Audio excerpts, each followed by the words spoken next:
रानी चिड़िया की एक छोटी सी बेटी थी, इसीलिए वो उसका और अपना पेट पालने के लिए समोसे बेचा करती थी। समोसे तैयार होने के बाद रानी सबसे पहले समोसे अपनी छोटी सी बेटी को ही खिलाया करती थी, क्योंकि लाली को अपनी मम्मा के हाथ के समोसे बहुत ज्यादा पसंद थे। चलो बेटी, समोसे जल्दी से खा लो, फिर हमें समोसे बेचने भी जाना है, क्योंकि आज वैसे भी काफी देर हो चुकी है। वाह, मेरी मम्मा के गरम गरम समोसे। मम्मा, आपके समोसों का तो कोई जवाब ही नहीं है। इसके बाद लाली जल्दी जल्दी से वो सारे समोसे खा लेती है। रानी के समोसे जंगल के सारे पक्षियों को बहुत ज्यादा पसंद थे।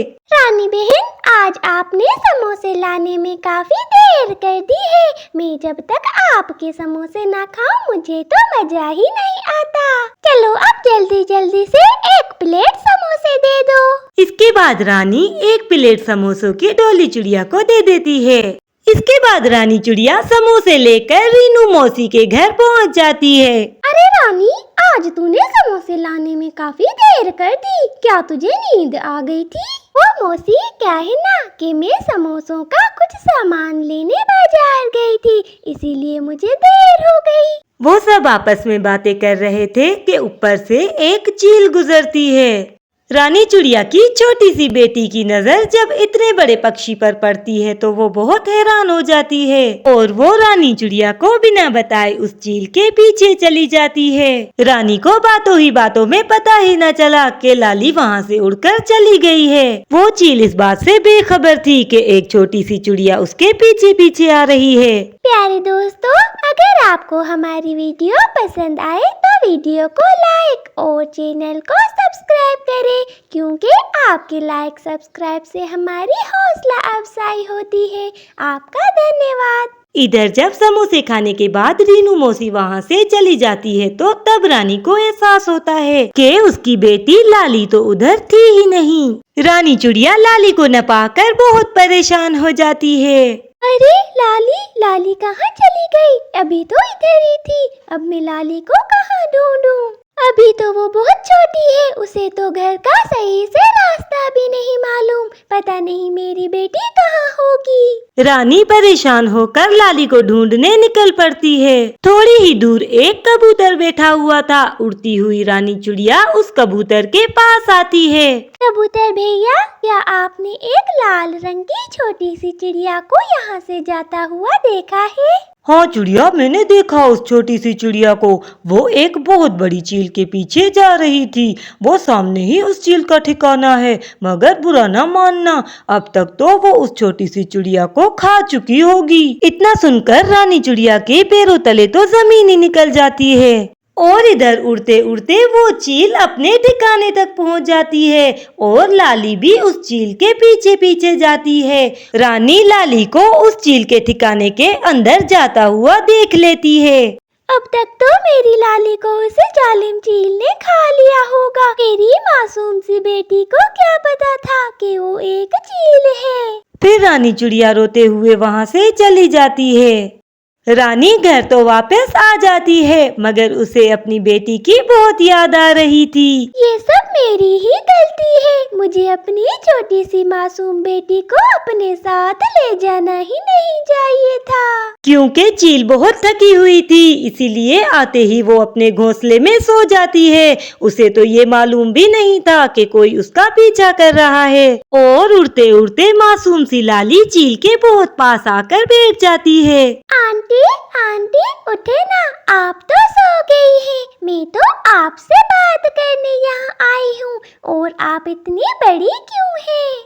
शायद आज लाली की किस्मत बहुत अच्छी थी, क्योंकि चील बहुत थकी हुई थी। वो बहुत गहरी नींद सोई थी, इसीलिए उसने लाली की आवाज न सुनी। और जब चील की तरफ से कोई आवाज सुनाई नहीं देती तो लाली वहाँ से चली जाती है। लाली क्योंकि बहुत दूर निकल आई थी, इसीलिए अब उसे बहुत डर लग रहा था। मेरी मम्मा कहाँ चली गई? मुझे बहुत डर लग रहा है और अब मैं घर वापस कैसे जाऊंगी? इतना कहकर लाली बुरी तरह से रोने लगती है। लाली को रोता देख वहाँ पर उड़ते हुए पायल चिड़िया आ जाती है। लाली अपने सामने एक चिड़िया को देखकर चुप हो जाती है। बेटा, तुम क्यों रो रही हो और तुम अकेली यहाँ पर क्या कर रही हो? तुम्हारी मम्मा कहाँ है? आंटी, मैं अपनी मम्मा से बिछड़ गई हूँ। मुझे नहीं पता मेरा घर और मेरी मम्मा कहाँ है। मुझे बहुत डर लग रहा है। क्या आप मुझे अपनी मम्मा तक ले चलेंगी? क्योंकि पायल चिड़िया लाली की मम्मा के बारे में कुछ भी नहीं जानती थी, इसलिए पायल लाली को अपने घर ले आती है। पायल की अपनी कोई संतान नहीं थी, इसीलिए उसने सोच लिया था कि वो अब लाली को अपने बच्चों की तरह पालेगी। लाली बेटा, ये मेरा घर है और आज के बाद ये तुम्हारा भी घर है और आज के बाद तुम मेरे साथ ही इस घर में रहोगी। इसी तरह लाली को पायल के साथ रहते हुए काफी दिन गुजर जाते हैं और पायल ने लाली का स्कूल में एडमिशन भी करवा दिया था और वो रोज स्कूल जाया करती थी। यूं ही दिन गुजरते गए। लाली अब कुछ बड़ी हो चुकी थी। एक दिन वो पायल के साथ एक पार्क में घूमने आती है। मम्मा, मुझे बहुत भूख लगी है। आप मेरे लिए कुछ खाने को ले आए। ठीक है लाली बेटा, मैं जाती हूँ और तुम्हारे लिए कुछ खाने को ले आती हूँ। इसके बाद पायल चिड़िया वहाँ से चली जाती है और लाली चिड़िया उसका इंतजार करने लगती है। थोड़ी ही देर बाद पायल चिड़िया हाथ में कुछ समोसे लिए लाली के पास आती है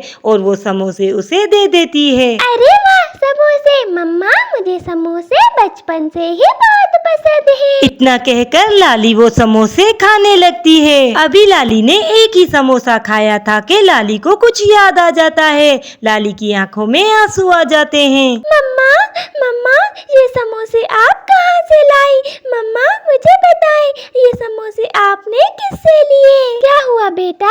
पास ही एक चिड़िया बैठी बेचारी समोसे बेच रही थी। मैंने ये समोसे उसी चिड़िया से लिए हैं। और फिर अचानक ही रोते हुए लाली वहाँ से उड़ने लगती है। ये सब देखकर पायल बहुत हैरान हो जाती है। अरे, ये लाली को क्या हुआ? ये क्यों रोने लगी? मुझे जाकर देखना चाहिए। इसके बाद पायल चिड़िया लाली के पीछे जाती है। लाली उड़ते हुए जब वहाँ पर पहुँचती है तो क्या देखती है कि समोसे बेचने वाली कोई और नहीं बल्कि उसकी अपनी माँ रानी चिड़िया थी। मम्मा, मम्मा, आप कहाँ चली गई थी? आप मुझे छोड़कर कहाँ चली गई थी? अपने सामने अपनी बेटी लाली को देखकर रानी को तो अपनी आंखों पर यकीन ही नहीं हो रहा था। लाली, मेरी बच्ची, तुम जिंदा हो? इसके बाद लाली चिड़िया अपनी माँ को सारी बात बता देती है। बेटा, ये सब मेरी ही गलती है। अगर मैं कुछ देर वहाँ पर रुक जाती तो आज मैं ये दिन न देखती। इतने साल तुम मुझसे जुदा रही, इसके लिए मुझे माफ कर दो। पायल बहन, आपका बहुत बहुत धन्यवाद जो आपने मेरी बेटी को अपनी बेटी समझा और इसका अच्छे से ख्याल रखा। नहीं रानी बहन, मैंने आप पर और लाली पर कोई एहसान नहीं किया, बल्कि मुझे लाली के रूप में एक बेटी मिल गई थी जिसने मेरी जिंदगी को खुशियों से भर दिया। और आज के बाद आपके गुर्बत के दिन भी खत्म और अब आपको समोसे बेचने की भी कोई जरूरत नहीं, क्योंकि मेरे पास बहुत बड़ा घर है। आप मेरे और लाली के साथ मेरी बहन बनकर मेरे घर में रहेंगी। फिर वो सब आपस में मिलकर हंसी खुशी रहने लगते हैं।